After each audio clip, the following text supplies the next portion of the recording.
Welcome to our in-depth guide on gap financing, also known as bridge financing. Today, we'll explore what gap financing is, why it's crucial for businesses and real estate, and how you can leverage it for your financial needs.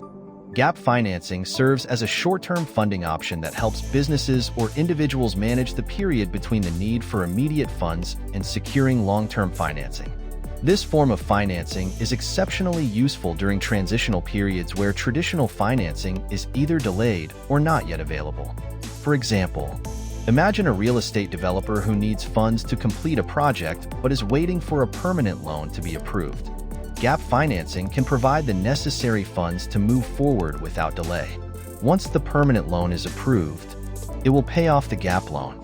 The key advantages of gap financing include flexibility, quick approval processes, and the ability to seize opportunities without waiting for long-term financing. However, it's also important to be aware of the disadvantages like higher interest rates and short repayment periods. Question time: why is quick approval a significant advantage of gap financing? The answer is, quick approval allows you to take immediate action on opportunities that require urgent funding, ensuring that you don't miss out due to a lack of funds. Another question to consider: what are the potential risks involved with gap financing?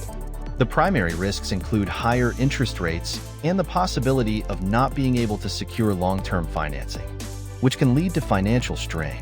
Next, let's look at some data. According to recent statistics, about 60% of small businesses have used some form of gap financing in the past year. This highlights the growing reliance on short-term loans for managing cash flow and bridging financial gaps. There are various types of gap financing available, such as closed bridging loans, open bridging loans, and mezzanine financing. Closed bridging loans have a set date for repayment, while open bridging loans do not. Mezzanine financing, meanwhile, comes with an option to convert to equity.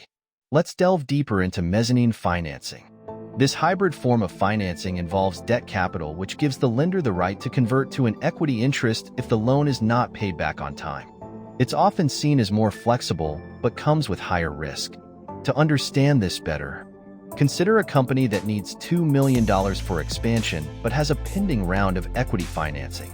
They could use mezzanine financing to get the $2 million now, with the condition that the lender could convert the loan into equity if not repaid within the stipulated time. A crucial metric in gap financing is the loan-to-value ratio, LTV. This ratio is used to assess the risk of the loan. A lower LTV indicates less risk for the lender, while a higher LTV indicates higher risk. Effective gap financing strategies often involve a mix of thorough planning and risk assessment. Therefore, it's recommended to consult with financial experts and have a solid exit strategy in place to repay or refinance the loan. In summary, gap financing is an excellent tool to manage short-term financial needs, bridge the timing gap between other financing options, and capitalize on immediate opportunities. However, always weigh the pros and cons and consider risks involved. Thank you for joining us in this detailed guide on gap financing. Don't forget to like, share, and subscribe for more insightful videos. Feel free to leave your questions or comments below. Until next time, happy financing!